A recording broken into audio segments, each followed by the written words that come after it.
சென்னையில் properties தேடுறீங்கன்னா finebhk.com போங்க. Magic ப்ராப்பர்ட்டிஸை AI உங்களுக்கு சஜஸ்ட் பண்ணும். காலையில சீஸ்ஃபயரை அறிவிச்சிருக்காங்க. என்ன நடந்தது சார் இந்த இடைப்பட்ட நேரத்துல? அவருக்கு அந்த ஹோர்முஸ் நீரிணை அவரை மூச்சு திணற வச்சிருச்சுன்ட்டு நமக்கு தெரியுது. ஒரு நாகரிகமே அழிந்து விடும் அப்படின்ட்டு ரொம்ப நிலைக்குலை, ரொம்ப தரம் தாழ்ந்து, ரொம்ப ரொம்ப மலினமாக ஒரு அமெரிக்க அதிபர் என்பது இன்னொரு பக்கம், அதை விட்டுருவோம். ஒரு மனிதன் பேசக்கூடாத வார்த்தைகளை, அதாவது கற்காலத்தில் அவர் தான் இருக்கார். இவ்வளவு அழுத்தம் தந்தும் இன்னைக்கு 40வது நாள் போர் தொடங்கி இந்த 40 நாள்ல அவர்கள் கொஞ்சமும் இறங்கி வருவதாக தெரியவில்லை. அமெரிக்காவினுடைய டிமாண்ட்ஸ் என்னவா இருக்கு? ஈரான் கிட்ட ஒண்ணுதான், போருக்கு முன்னாடி ஒண்ணுதான் அவர்களுடைய முக்கிய கோரிக்கை.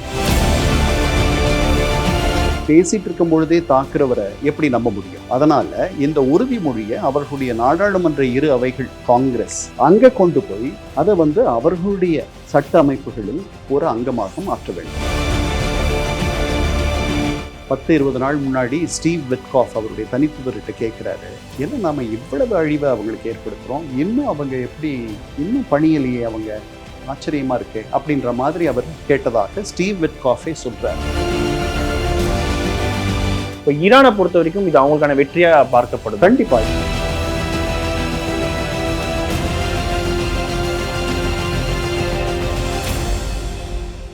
மின்னம்பலம் நேயர்களுக்கு வணக்கம். நான் விஷால் பொலிபர். இன்றைய நேர்காணலில் நம்மோடு இணைந்திருக்கிறார் ஐநாவின் முன்னாள் அதிகாரி திரு கண்ணன் அவர்கள். வணக்கம் சார். வணக்கம் விஷால். சார், இன்றைக்கு அதிகாலையில நம்ம பார்த்தோம்னா ஈரானுக்கும் அமெரிக்காவுக்கும் இடையில போர் நிறுத்தம் அறிவிச்சிருக்காங்க. நேற்று அமெரிக்காவினுடைய அதிபர் டொனால்ட் ட்ரம்ப் ஒரு மிக நீண்ட ஒரு பதிவை போட்டிருந்தாரு. அதுல ஒரு நாகரிகமே இல்லாம போயிடும், அது நடக்கக்கூடாதுன்னு நான் விரும்புறேன் அப்படின்ற அளவுக்கு அவர் ஒரு ட்வீட் போட்டிருந்தாரு. மிகப்பெரிய ஒரு அபாயம் நடக்கும்னு எல்லாரும் எதிர்பார்த்துட்டு இருந்தோம். ஆனா அந்த மாதிரி எதுவும் நடக்கலை. இன்றைக்கு காலையில சீஸ்ஃபயரை அறிவிச்சிருக்காங்க. என்ன நடந்தது சார் இந்த இடைப்பட்ட நேரத்துல?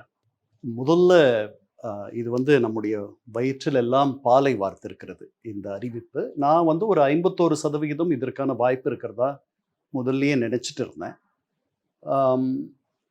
ஒரு சனிக்கிழமையிலிருந்து ரொம்ப நிலை குலைந்து பேசிட்டு இருக்கிறத நம்ம பார்க்குறோம். மார்ச் 21 நினைக்கிறேன், 2 நாள் முதல்ல கெடு விதிச்சார். ஹோர்முஸை திறக்கணும், ஒப்பந்தம் பண்ணிக்கணும் அப்படின்ட்டு. அதுக்கப்புறம் அந்த 2 நாளை 5 நாளாக நீட்டிச்சார். 2 நாள் முடிகிற தருவாயில் இன்னொரு 5 நாள் கூட்டினார். அது முடிகிற தருவாயில் இன்னொரு 10 நாள் கூட்டினார்.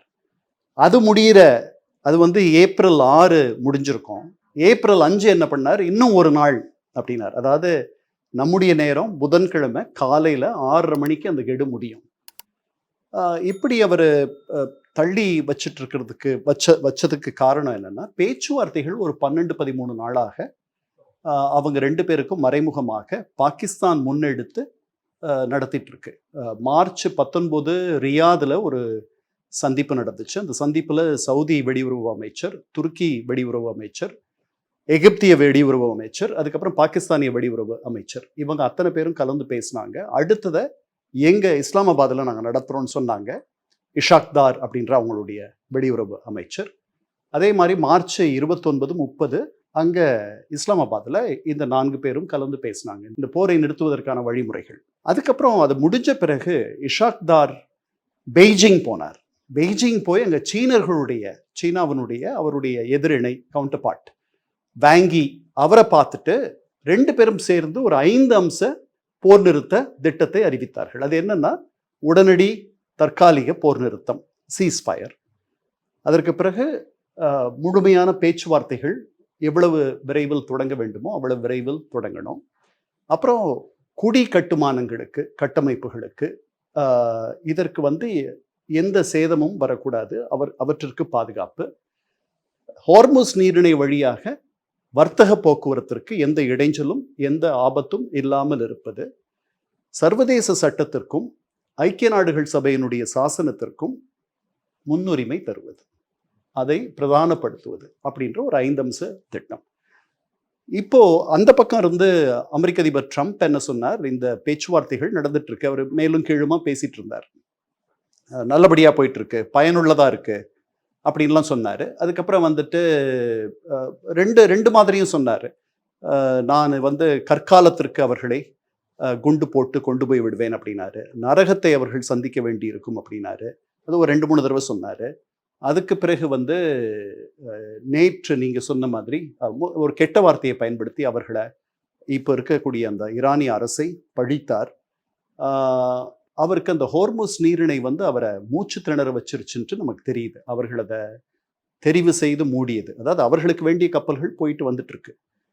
எதிரி கப்பல்களுக்கும் அல்லது எதிரி நாடுகளிலிருந்து தோழமையாக இருக்கக்கூடிய நாடுகளிலிருந்து வரக்கூடிய கப்பல்களுக்கும் அவர்கள் ஒப்புதல் தரவில்லை. இது பெரிய சிரமத்தை அவருக்கு உண்டாக்கிடுச்சு. ஏன்னா எண்ணெயோட விலையெல்லாம் ஏறிடுச்சு ரொம்ப. அது அவருக்கு ஒரு பெரிய இக்கட்டை தந்துருச்சு. அதனால நேற்று நீங்க சொன்ன மாதிரி ஒரு நாகரிகமே அழிந்து விடும் அப்படின்ட்டு ரொம்ப நிலை குலைந்து, ரொம்ப தரம் தாழ்ந்து, ரொம்ப ரொம்ப மலினமாக ஒரு ஒரு அமெரிக்க அதிபர் என்பது இன்னொரு பக்கம், அதை விட்டுருவோம்.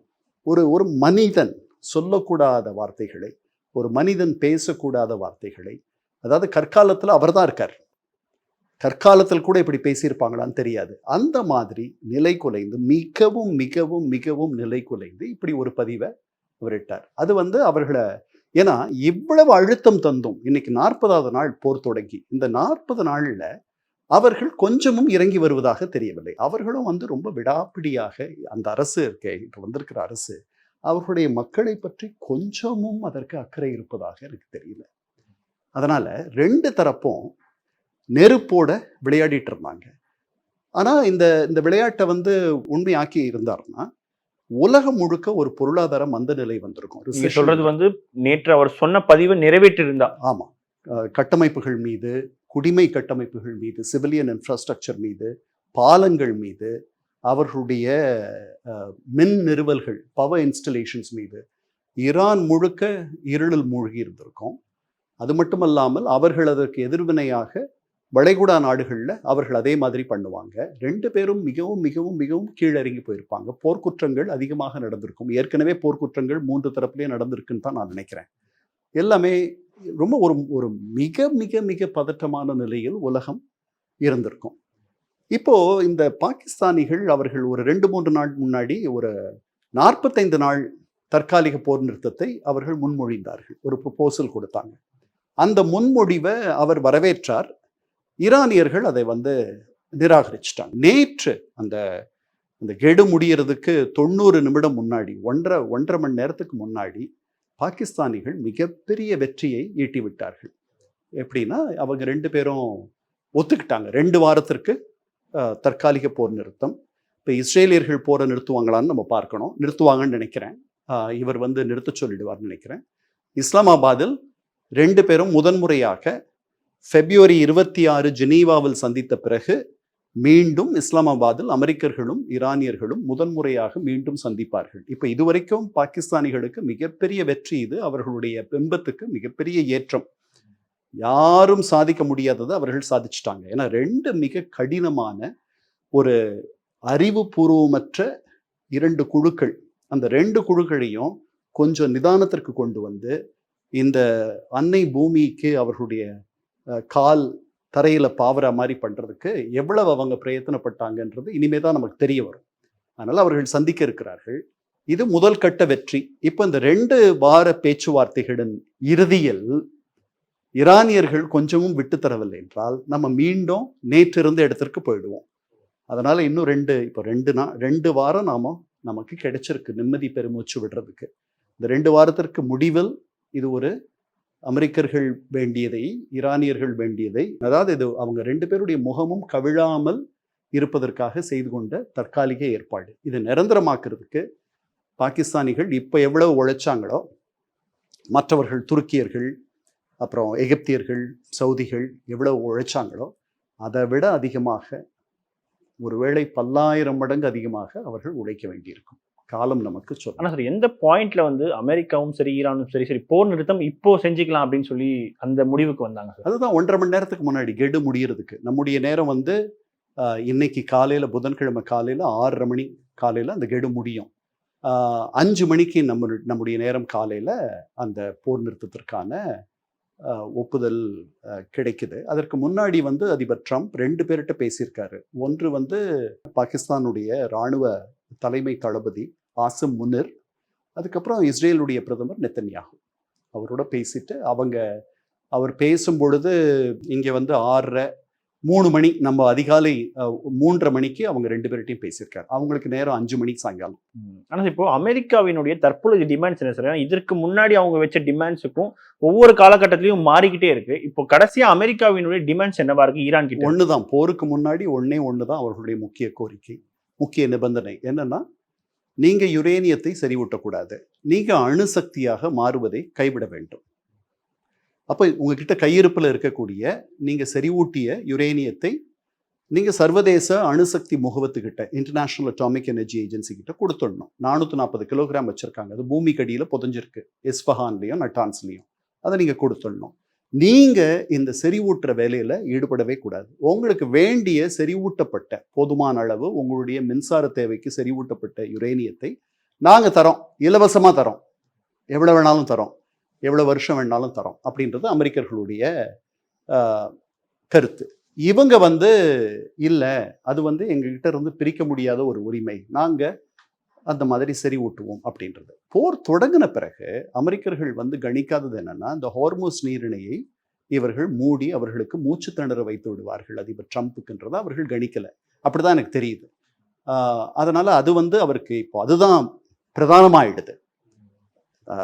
இந்த யுரேனியம் கையிருப்பு, யுரேனியத்தை ஒப்படைப்பது, அணுசக்தியாக ஆகாது இருக்கிறது, அதெல்லாம் இந்த 2 வாரத்தில் பேசுவாங்க. ஆனால் உடனடியாக ஹோர்முஸ் நீரிணை திறந்து ஒரு இயல்பு நிலைக்கு இந்த பகுதியோட உலகம் வந்துடும், எண்ணெயினுடைய விலையெல்லாம் குறையும், பங்கு சந்தையினுடைய வீழ்ச்சி தடுத்து நிறுத்தப்படும். இந்த மாதிரி ஒரு நல்ல சமிக்ஞை இருக்கும். ஆனால் 2 வாரத்திற்கு பிறகு என்ன நடக்கும்ன்றதை எனக்கு இன்னைக்கு இப்போ சொல்ல முடியாது. 50க்கு 50.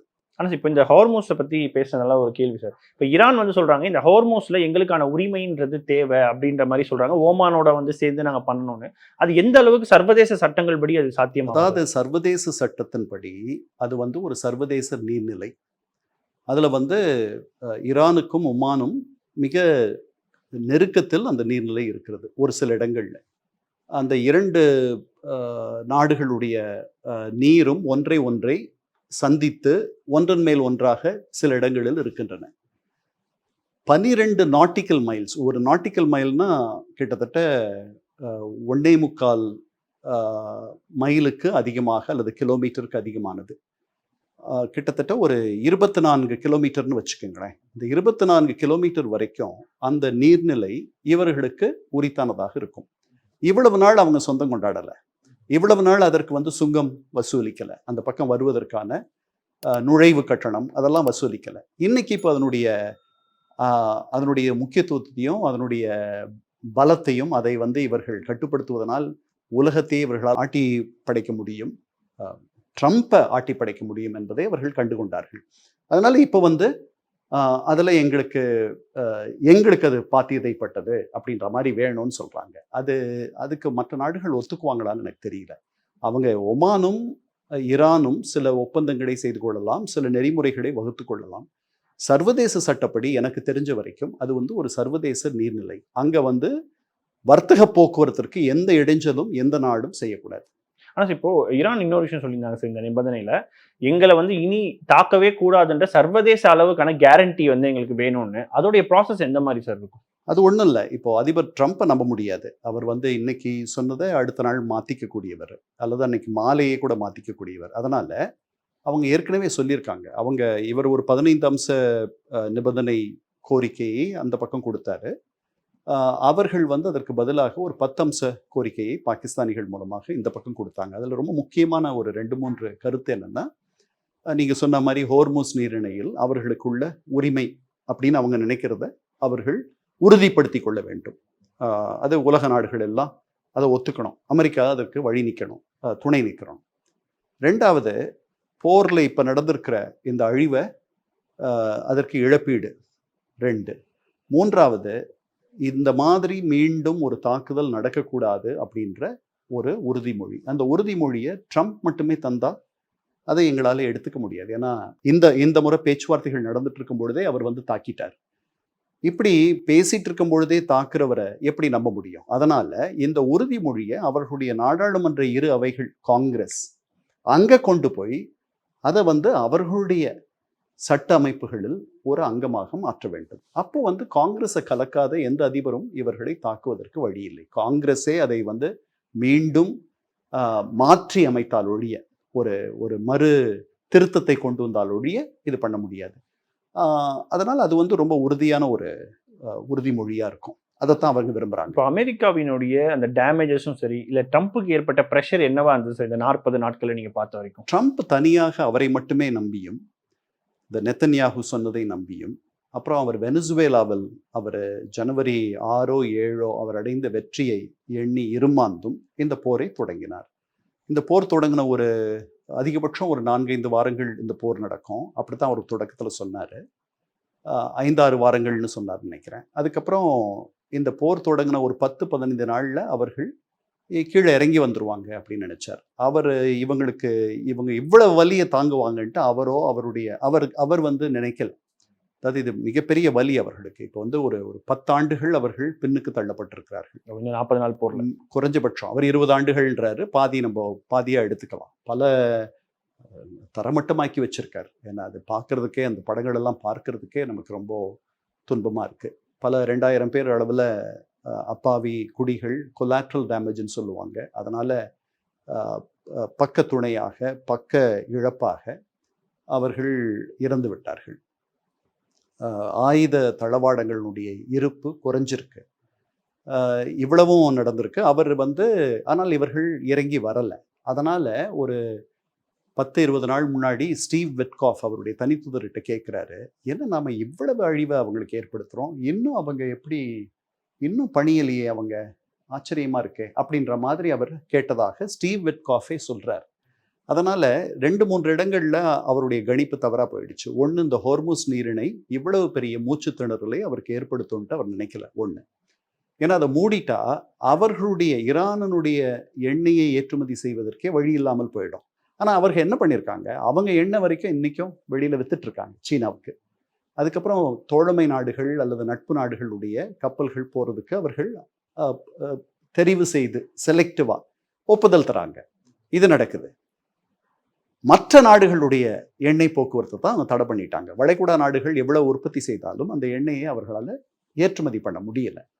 அப்போ ஒரு மூச்சு திணறல் வந்துடுது. எண்ணெய் விலைவாசியெல்லாம் மேலே போயிடுது. அதனால அவர் நினைச்சபடி இந்த போர் போகலை. ஹோர்முஸ் நீரிணையை பொறுத்தவரையில் இவர்கள் இவ்வளவு வலியை தாங்கக்கூடியவர்கள், எவ்வளவு வலியையும் தாங்கக்கூடியவர்கள் அப்படின்றத அவர் கணிக்கல. அப்படித்தான் அவர்கள் இருக்கிறார்கள். ஏன்னா அவங்களுடைய முதல் சுற்று தலைவர்கள் அத்தனை பேரும் போயிட்டாங்க.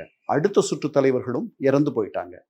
இப்போ 3வது சுற்று தலைவர்கள் தான், அவர்களோட தான் இப்போ பேச்சுவார்த்தைகள் நடக்குது. அவர்கள் நிதானமானவர்கள், அவர்கள் இயல்பானவர்கள், அவர்கள் அறிவுபூர்வமானவர்கள் அப்படின்லாம் இவர் அவங்களுக்கு சான்றிதழ் தந்திருக்காரு. இவ்வளவு இருந்தும் கூட அப்படியெல்லாம் இருக்கா மாதிரி எனக்கு தெரியல.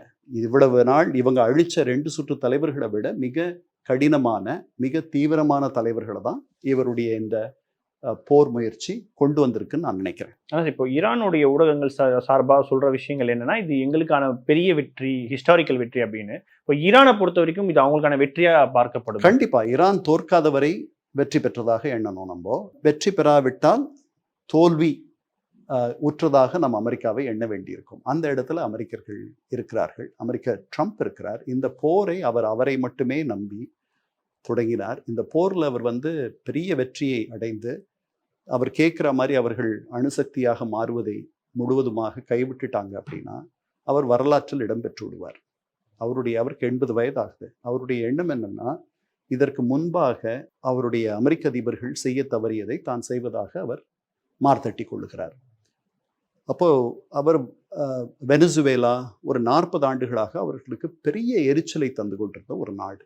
அவர்களுடைய இடதுசாரித்துவம், அமெரிக்க காழ்ப்புணர்வு, அங்கே இருந்த தலைமை அவங்கள ஒரு வழியாக முடக்கிட்டார். அதே மாதிரி கியூபா 60 ஆண்டுகளுக்கு மேலே மிகப்பெரிய அமெரிக்க எதிர்ப்பை தன்னுடைய கொள்கையாக வைத்து ரஷ்யர்களோட, அமெரிக்க எதிரிகளான ரஷ்யர்களோட நட்புறவு, மற்ற நாடுகளோட நட்புறவு அப்படின்ட்டு இருந்த ஒரு நாடு. அது எப்போ வேணாலும் விழுந்துடலாம் அதனுடைய பொருளாதார நலிவுனால அப்படின்ற ஒரு நிலையை அங்கே பேச்சுவார்த்தைகள் நடந்துட்டு இருக்கு. கியூபா தலைவர்களோடு இவருடைய வெளியுறவு அமைச்சர் மார்க்கோ ரூபியோ தலைமையில் ஒரு பேச்சுவார்த்தை குழு பேசிட்டு இருக்கு. ஃபிடல் காஸ்ட்ரோவினுடைய தம்பி ராவுல் காஸ்ட்ரோ அவருடைய பேரனோட இவர்கள் பேசி கொண்டிருக்கிறார்கள். இது அங்கே நடந்துட்டு இருக்கு. அதையும் வந்து இவருடைய வட்டத்துக்குள் ஆர்பிட் சுற்றுக்குள்ள கொண்டு வந்துட்டார்னா அதுவும் மிகப்பெரிய வரலாற்று சாதனையாக பார்க்கப்படும். ஈரான் ஒரு பெரிய 2000 ஒரு மிகப்பெரிய தலைவலியாக அமெரிக்க அதிபர்களுக்கு இருந்திருக்கு. அவர்களுடைய இந்த அணுசக்தி பேரவா அம்பிஷன் அவங்களுக்கு வந்து ஒரு பெரிய சிக்கலை ஏற்படுத்தி இருக்கு. வடகொரியா மாதிரி அவர்கள் ஆயிடக்கூடாதுன்றதுக்காக அவர்கள் பலவித முயற்சிகளில் ஈடுபட்டார்கள். ஒபாமா அவங்களோட 20 மாதங்கள் பேச்சுவார்த்தை நடத்தி ஒரு ஒப்பந்தத்தை செய்து கொண்டார். அந்த ஒப்பந்தத்தில் 5 ஐக்கிய நாடுகள் சபை பாதுகாப்பு சபையினுடைய நிரந்தர உறுப்பினர்கள், சீனா, ரஷ்யா, பிரான்ஸ், பிரிட்டன், அமெரிக்கா, கூட ஜெர்மனி, இந்த 6 பேரும் சேர்ந்து செய்து கொண்ட ஒரு ஒப்பந்தம். அது மிக மோசமான ஒப்பந்தம்னு இவர் சொன்னார். ஏன் அப்படி சொன்னார்னா 15 ஆண்டுகளில் அது வந்து அந்த ஒப்பந்தம் 15 ஆண்டுகள் மட்டும்தான் ஈரானை கட்டுப்படுத்தும். அதுக்கப்புறம் அவர்கள் வந்து சுதந்திரமாயிடுவாங்க. அதனால் நிரந்தரமாக கட்டுப்படுத்தாது. அதனால அது மோசமான ஒப்பந்தம்னு சொல்லிட்டு 2018 இவர் 2016 ஆட்சிக்கு வரார், விலகிடுறார். விலகின பிறகு இதை விட ஒரு நல்ல ஒப்பந்தத்தை நான் செய்வேன்றார். அவரால் முடியலை, அவருடைய ஆட்சி போயிடுது. இதுக்கிடையில இவர்கள் வந்து அமெரிக்கர்கள் விலகினாங்கன்னு உடனே அது வரைக்கும் 3.67% செறிவூட்டுறதுக்கு இவர்களுக்கு அனுமதியும் ஒப்புதலும் இருந்துச்சு. இவர்கள் 60%, அதாவது அணு ஆயுத தலைகளாக மாற்றக்கூடிய அளவிற்கு இவர்கள் செறிவூட்ட தொடங்கிட்டாங்கன்றத சர்வதேச அணுசக்தி முகமும் சொல்லுது. இவர் திருப்பி ஆட்சிக்கு வரார், பேச்சுவார்த்தைகள் நடத்துறார். அந்த பேச்சுவார்த்தைகள் அவ்வளவு திருப்திகரமா அவருக்கு இல்லை. அதனால காங்கிரஸ்ல அவர் வந்து இந்த ஆண்டாண்டு பேசுவார் இல்லையா, இப்போ ரெண்டு அவைகளுக்கு மத்தியிலையும் ஒவ்வொரு அதிபரும் ஒவ்வொரு ஆண்டும் இங்கே நம்முடைய குடியரசுத் தலைவர் எப்படி நாடாளுமன்ற அவையை துவக்கி வைக்கிறாரோ அந்த மாதிரி பேசுவாங்க. அந்த மாதிரி பேசும்பொழுது அந்த இயர்லி அட்ரஸ் பேசும்பொழுது எனக்கு வேண்டியதை ஈரானியர்கள் தர மறுக்கிறார்கள், அந்த ரகசிய வார்த்தையை நான் இன்னும் கேட்கவில்லை அப்படின்னு சொன்னார். அதுக்கப்புறம் அதுக்குள்ளே 2 சுற்று பேச்சுவார்த்தைகள் நடந்துருந்துச்சு. 3வது சுற்று பேச்சுவார்த்தைகள் February 26 ஜெனீவாவில் நடந்துச்சு. ஒரு நாள் முழுக்க நடந்துச்சு. அதில் அமெரிக்கர்கள் சொன்னது என்னன்னா, நீங்க வந்து யுரேனியத்தை தொடவே கூடாது, நாங்க உங்களுக்கு தரோம், எவ்வளவு வேணுமோ உங்க மின்சார தேவைக்கு நாங்க செறிவூட்டி தரோம். ஏன்னா நீங்க செறிவூட்டுறதுன்னா நீங்க வந்து சொன்னபடி நடந்துக்க மாட்டேன்றீங்க, அதனால நாங்க பண்றோம், நீங்க இதை விட்டுடணும் அப்படின்ட்டு. இவர்கள் உடனே அதை ஒத்துக்கல. இவர்கள் என்ன சொன்னாங்க, நாங்க கண்காணிப்புக்கெல்லாம் ஒத்துக்கிறோம், நாங்க செறிவூட்டுற அந்த உரிமை எங்களுக்கு மட்டும்தான் இருக்கணும் அப்படின்லாம் இவங்க பேசினாங்க. அந்த இடத்துல அந்த பேச்சுவார்த்தைகள் தோல்வி அடைஞ்சதா அவர் முடிவு பண்ணிட்டு இந்த தாக்குதலை தொடங்கின உடனே ஒரு 10 நாள்ல இவர்கள் வழிக்கு வருவார்கள் நினைச்சார். அவர்கள் எவ்வளவு வலியையும் எவ்வளவு துன்பத்தையும் எவ்வளவு தியாகத்தையும் தாங்கக்கூடியவர்களாக இருக்கிறார்கள். அவர்கள் வலிக்கு பழகி போனவர்கள். அதை வந்து அவர் கொஞ்சம் குறைச்சு மதிப்பிட்டார். அதே மாதிரி அவரை இவங்க குறைச்சு மதிப்பிட்டாங்க. அவர் ஒபாமான்னு நினைக்கிறாங்க, கிளின்டன் நினைக்கிறாங்க, ஜார்ஜ் புஷ்ன்னு நினைக்கிறாங்க. அவர் அப்படியெல்லாம் கிடையாது. அவர் வந்து என்ன வேணாலும் எப்போ வேணாலும் எப்படி வேணாலும் உலகத்தையே பகைத்து கொண்டு செயல்படும் ஒரு ஒரு மனிதர்னு நமக்கு தெரியுது இன்னைக்கு. அதனால 2 பேருமே வந்து ஒருத்தர் குறைச்சு மதிப்பிட்டுட்டாங்கன்னு தோணுது எனக்கு. ஓகே சார், நிச்சயமா பல்வேறு கேள்விகளுக்கு மிக ஆழமாகவும் பொறுமையாகவும் மிக விரிவாகவும் பதில் சொன்னமைக்கு நன்றி சார். சென்னையில் ப்ராப்பர்ட்டிஸ் தேடுறீங்கன்னா finebhk.com போங்க. மேஜிக் ப்ராப்பர்ட்டிஸை ஏஐ உங்களுக்கு சஜஸ்ட் பண்ணும். மின்னம்பலம்.com தமிழின் முதல் மொபைல் பத்திரிகை.